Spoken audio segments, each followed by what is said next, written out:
स्वागत है आप सभी का नालंदा यूनिवर्स 77 पर। कैसे हैं आप सब। आज हम जैसा कि मैं आप सभी को बता चुका हूं, यह मॉडर्न हिस्ट्री का सीरीज इस समय चल रहा है। इसके बाद पॉलिटी और ज्योग्राफी से संबंधित वीडियोस आने वाली हैं बहुत ही जल्द। तो यह एमसीक्यू जो है हर एक एग्जामों के लिए बहुत ज़्यादा इंपॉर्टेंट है, तो आप अपने दोस्तों के साथ भी यह वीडियो जरूर शेयर करिएगा और चैनल को सब्सक्राइब करिए। अंत तक यह वीडियो देखेंगे, आपको बहुत ही ज़्यादा हेल्पफुल, बहुत ही ज़्यादा उपयोगी होने वाला है। तो सवाल नंबर 1 में है कि निम्नलिखित में से किस एक ने सन 1875 में हाउस ऑफ कॉमन्स में एक याचिका प्रस्तुत करते हुए ब्रिटिश संसद में भारत के प्रत्यक्ष प्रतिनिधित्व की मांग की।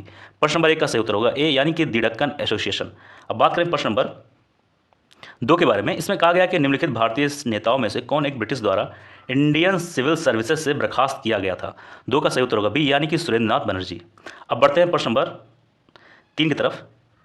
इसमें कहा गया कि लैंड होल्डर सोसाइटी कलकत्ता के संस्थापक कौन थे। तो प्रश्न नंबर 3 का सही उत्तर होगा सी, एक मिनट, नहीं सी नहीं होगा, सॉरी बी होगा, द्वारकानाथ टैगोर जी। अब बात करते हैं प्रश्न नंबर 4 के बारे में। इसमें कहा गया कि यहाँ पर आपके सामने दो सूची दिया गया है, सूची नंबर 1 और सूची नंबर 2। आपको सूची नंबर 1 और सूची नंबर 2 को सही तरीके से सुमेलित करना है।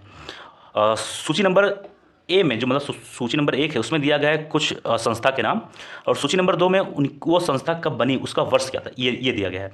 तो आपको सही चीज़ को सही तरीके से मिलान करना है। तो सबसे पहले ए में दिया गया कि Bengal British India society, B में है मद्रास नेटिव एसोसिएशन, सी में है पूना सार्वजनिक, और डी में है इंडियन एसोसिएशन। पहले एक में है 1853, 2 में 1852, 3 में 1876 और 4 में 1876। एक मिनट, ये शायद दो नाम, दो सन एक ही जैसा, लेकिन कोई बात नहीं, मतलब ये जो लिखा है सही है। तो आइए देखते हैं। तो 4 का सही उत्तर होगा ए, यानी कि ए का संबंध 1 से, बी का 2 से, सी का 3 से, डी का 4 से। अब आइए देखते हैं। ए का संबंध 1 से, यानी कि Bengal British India association society जो है 1853 में बना, और दूसरा क्या है, मद्रास नेटिव एसोसिएशन, ये बना 52 में, 1852 में। इसी तरह सी का 76 होगा और डी का भी 1876 होगा। अब बढ़ते हैं प्रश्न नंबर 5 की तरफ। इसमें भी वही बात किया गया है कि दो सूची है, और सूची नंबर 1 में कुछ कह सकते हैं कि संस्था के नाम दिए गए हैं, और 2 में उनके वर्ष न दिए गए हैं। तो सूची नंबर 1 में है जो मतलब 1 में जो है उसमें बात किया जा रहा है कि मद्रास महाजन सभा, दूसरे में बम्बई प्रेसिडेंसी एसोसिएशन, तीसरे में है इंडियन एसोसिएशन, और डी में है कांग्रेस की स्थापना। अब सूची नंबर 2 में है उनके वर्ष। तो आइए देखते हैं 5 का सही उत्तर। 5 का सही उत्तर ए होगा, यानी कि ए का संबंध 1 से, बी का 2 से, सी का 3 से और डी का 4 से। यानी कि मद्रास महाजन सभा जब कोई पूछे आपसे कि कब बना, तो ये होगा 1884। अब बम्बई प्रेसिडेंसी एसोसिएशन कब बना, ये एक मिनट कहाँ गया, बी का 2 है ना, एक मिनट, हाँ, बी का होगा 1885, सी का होगा 1876 और डी का भी होगा 1885। तो ये दोनों जो समय है ये एक है। आपको इस पर घबराना नहीं है कि एक ही समय में दो कैसे बन गया। अब भाई एक साल में दो संस्थाएं बन सकती है, इसमें कोई सोचने वाली बात नहीं है। बात करते हैं प्रश्न नंबर 6 के बारे में। एक मिनट। इसमें कहा गया है कि सुरेंद्र नाथ बनर्जी और आनंद मोहन बोस ने कांग्रेस के जन्म के पहले किस राष्ट्रवादी पार्टी की स्थापना की, और जो कांग्रेस के पूर्ववर्ती संगठनों में सबसे अधिक महत्वपूर्ण थी। 6 का सही उत्तर होगा बी, यानी कि इंडियन एसोसिएशन। 7 में बात किया जा रहा है कि इंडियन एसोसिएशन ने किस मुद्दे पर सर्वप्रथम आंदोलन शुरू किया। 7 का सही उत्तर होगा ए, यानी कि भारतीय प्रशासनिक सेवा के नियम में सुधार और परीक्षा में बैठने के अधिकतम उम्र बढ़ाने के लिए। क्या था, इंडियन एसोसिएशन ने किस, तो ये किस पे सबसे पहले आंदोलन किया था, भारतीय प्रशासनिक सेवा पर। अब बात करें प्रश्न नंबर 8 के बारे में। इसमें कहा गया कि इंडियन एसोसिएशन द्वारा कलकत्ता में आयोजित अखिल भारतीय राष्ट्रीय सम्मेलन यानी कि इंडियन नेशनल कॉन्फ्रेंस कब हुआ था। तो 8 का सही उत्तर होगा सी, यानी कि 1883 में। अब बात करें प्रश्न नंबर 9 के बारे में। इसमें कहा गया कि भारतीय राष्ट्रीय कांग्रेस के साथ इंडियन एसोसिएशन का विलय कब हुआ। बहुत ही अच्छा सवाल है। 9 का सही उत्तर होगा बी, यानी कि 1886। अब बढ़ते हैं प्रश्न नंबर 10 की तरफ। इसमें फिर वही चीज़ है, आपके पास दो सूची है। सूची नंबर 1 में है कांग्रेस के उद्गम संबंधी मत, और 2 में है उसके प्रतिपादक। तो 10 का सही उत्तर होगा ए, यानी कि ए का संबंध 1 से, बी का 2 से, सी का 3 से, डी का 4 से। यानी कि ए में जो है राष्ट्र में उद्गम, इसका संबंध होगा 1 से, ठीक है। यानी कि अपट्टावी सीतारमैया, ऐसे बी का होगा 2 से, सी यानी कि डफरिन की षड्यंत्रकारी दिमाग की उपज जो है ये 3 से होगा, ठीक। इसी तरह डी का संबंध होगा 4 से, ठीक है। अब आगे बढ़ते हैं प्रश्न नंबर 11 की तरफ। इसमें भी यही सेम बात है, मतलब सूची की तरह सवाल दिया गया है। इसमें कुछ पुस्तक है, इसमें कुछ लेखक के नाम है। अब आइए देखते हैं सही उत्तर। तो 11 का सही उत्तर होगा ए, यानी कि ए का संबंध 1 से, बी का 2 से, सी का 3 से, डी का 4 से। यानी कि अगर बात करें ए में जो history of Indian national Congress, इसके लेखक कौन है, तो ये होगा, ठीक है, पट्टाभी सीतारमैया, ठीक है। अब बी का क्या है, how India fought for freedom, how India fought for freedom, ठीक है। तो उसके जो लेखक कौन है, एनी बेसेंट। इसी तरह सी का इंडिया टुडे के आरपी दत्त, और डी का होगा एस एन सेन, ठीक है। अब आगे बढ़ते हैं प्रश्न नंबर 12 की तरफ। एक मिनट। प्रश्न नंबर 12 में है कि भारतीय राष्ट्रीय कांग्रेस के प्रथम सत्र की बैठक में कितने प्रतिनिधियों ने भाग लिया था। तो 12 का सही उत्तर होगा ए, यानी कि 72 लोगों ने। बात करें प्रश्न नंबर 13 की तरफ, तो निम्नलिखित में से किसने भारतीय राष्ट्रीय कांग्रेस की अध्यक्षता 2 बार की। तो 13 का सही उत्तर होगा बी, यानी कि बेडर बर्न। बात करें प्रश्न नंबर 14 की तरफ, इसमें कहा गया कि किसने कहा कि ब्रिटिश शासन एक अस्थायी बढ़ता हुआ तथा लगातार बढ़ता हुआ विदेशी आक्रमण है जो धीरे धीरे ही सही मगर पूरी तरह देश को नष्ट कर रहा है। बहुत ही अच्छी बात कही है। ए, दादा भाई नौरोजी ने कहा था। अब देखिए, दादा भाई नौरोजी से संबंधित बहुत सारे सवाल आ चुके हैं, पिछली वीडियो में हम सब बात कर चुके हैं, उसमें भी कई सारे मतलब आ चुके हैं, ठीक है, पॉइंट। बात करें प्रश्न नंबर 15 की तरफ, इसमें पूछा गया है कि निम्नलिखित में किसने एक सार्वजनिक भाषण में राष्ट्रीय कांग्रेस पर हमला किया तथा उसे जनता के एक बहुत सूक्ष्म भाग माइक्रोस्कोपिक माइनॉरिटी का प्रतिनिधि बताकर उसकी हंसी उड़ाई। तो 15 का सही उत्तर होगा ए, यानी कि डफरिन ने। बात करें प्रश्न नंबर 16 की तरफ, इसमें कहा गया है कि किसने कहा मुझे खुशी है कि कांग्रेस बार बार मतलब कांग्रेस बराबर नीचे की ओर जा रही है क्योंकि वह राजद्रोही संस्था है और इसके नेता संदिग्ध चरित्र के लोग हैं। 16 का सही उत्तर होगा बी, यानी कि एलिगन द्वितीय, यानी कि एलिगन सेकंड। बात करें प्रश्न नंबर 17 की तरफ, इसमें कहा गया है कि निम्नलिखित में से कौन कौन कांग्रेस के विरोधी थे। इसमें आपके सामने 4 नाम है। सैयद अहमद खान, दूसरा है बनारस के राजा शिव प्रसाद, तीसरा है हैदराबाद के नवाब, चौथा है धिनसा मानकजी पेटिट। तो भाई आइए देखते हैं प्रश्न नंबर 17 का सही उत्तर होगा डी, यानी कि 1 2 3 4 चारों नाम सही हैं, ठीक है, इस सवाल से संबंधित सही हैं।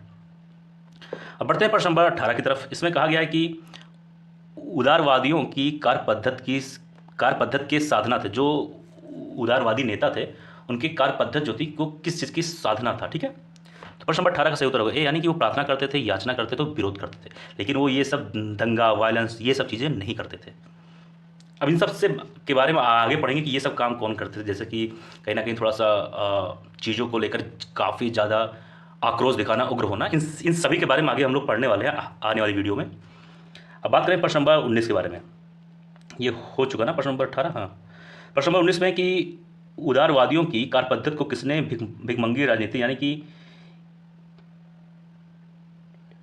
पॉलिटिकल मेंडिकेंसी की संज्ञा दी। तो प्रश्न नंबर 19 का सही उत्तर होगा ऑप्शन नंबर ए, यानी कि उग्रवादियों ने। अब भाई जाहिर सी बात है कि ये उग्रवादियों की विचारधारा से थे तो इनको ये अच्छा नहीं लगेगा, ये लोग ऐसा बोल सकते हैं, ये नॉर्मल बात है। बात करें प्रश्न नंबर 20 के बारे में। इसमें कहा गया कि ब्रिटिश साम्राज्य के अंतर्गत स्वशासन की मांग सबसे पहले किसने और कब की। तो प्रश्न नंबर 20 का सही उत्तर होगा ए, यानी कि दादा भाई नौरोजी थे और 1904 की यह बात है। बात करें प्रश्न नंबर 21 के बारे में। इसमें कहा गया है कि उदारवादियों का सबसे प्रमुख योगदान क्या था। तो इसका सही उत्तर होगा ए, यानी कि ब्रिटिश शोषण नीति की ओर जनता का ध्यान खींचना। अब बढ़ते हैं प्रश्न नंबर 22 की तरफ। इसमें कहा गया है कि किसने कहा था हमें मर्दों की तरह खुलकर रहना चाहिए, हमको मर्दों की तरह खुलकर कहना चाहिए कि हम अपनी मज्जा तक राजभक्त हैं, हमें एक अंग्रेजी राज से हुए फ़ायदों का ज्ञान है। तो भाई ये बात किसने कहा। तो इसका सही उत्तर होगा ए, यानी कि दादा भाई नौरोजी।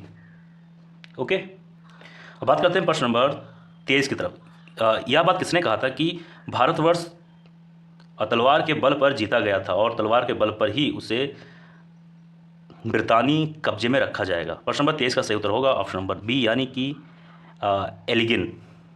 अब बात करते हैं प्रश्न नंबर 24 की तरफ। इसमें कहा गया है कि किसने उदारवादियों के संबंध में कहा अपनी शिकायतों का निवारण करने तथा सियासत पाने के लिए उन्होंने 20 साल से अधिक समय कमोबेश जो आंदोलन चलाया उसमें उन्हें रोटियों के बजाय पत्थर मिले। प्रश्न नंबर 24 का सही उत्तर होगा ए, यानी कि लाला लाजपत राय। अब आगे बढ़ते हैं प्रश्न नंबर 25 की तरफ। इसमें कहा गया है कि किस उग्रवादी नेता ने उदारवादियों के संबंध में कहा था यदि हम साल में एक बार मेढकों की तरह टर करके चुप होते रहे तो हमें कभी अपनी प्रयासों में सफलता नहीं मिलेगी। तो प्रश्न नंबर 25 का सही उत्तर होगा बी, यानी कि बाल गंगाधर तिलक ने कहा था। अब बात करें प्रश्न नंबर 26 के बारे में। इसमें कहा गया कि 1897 में किसकी गिरफ्तारी के बाद राष्ट्रीय कांग्रेस में एक नया मोड़ आया। तो 26 का सही उत्तर होगा ए, यानी कि बाल गंगाधर तिलक का जब गिरफ्तार हो गया था तो काफ़ी ज़्यादा मोड़ आया कांग्रेस, राष्ट्रीय कांग्रेस में, ठीक है। बात करें प्रश्न नंबर 27 की तरफ अगर आते हैं। इसमें कहा गया है कि निम्नलिखित में किसने इंडियन नेशनल कांग्रेस की नरदलीय राजनीति की व्यवस्थित आलोचना न्यू लैम्प्स फॉर ओल्ड शीर्षक लेखों की श्रृंखला में की। तो प्रश्न नंबर 27 का सही उत्तर होगा ऑप्शन नंबर ए यानी कि अरविंद घोष। बात करें प्रश्न नंबर 28 की, इसमें कहा गया कि मद्रास महाजन सभा की स्थापना की गई, तो ये कौन से वर्ष में हुई? तो प्रश्न नंबर 28 का सही उत्तर होगा ऑप्शन नंबर डी यानी कि 1884 में। बात करें प्रश्न नंबर 29 के बारे में, इसमें कहा गया कि भारत में लॉर्ड कर्जन के प्रशासन की तुलना औरंगजेब से किसने की थी? प्रश्न नंबर 29 का सही उत्तर होगा ऑप्शन नंबर ए यानी कि गोपाल कृष्ण गोखले जी ने किया था। अब बात करें प्रश्न नंबर 30 के बारे में, इसमें कहा जा रहा है कि राजा जनता के लिए बने हैं, जनता राजा के लिए नहीं बनी है। राष्ट्रीय आंदोलन के दौरान निम्नलिखित में से किसने यह वक्तव्य दिया था?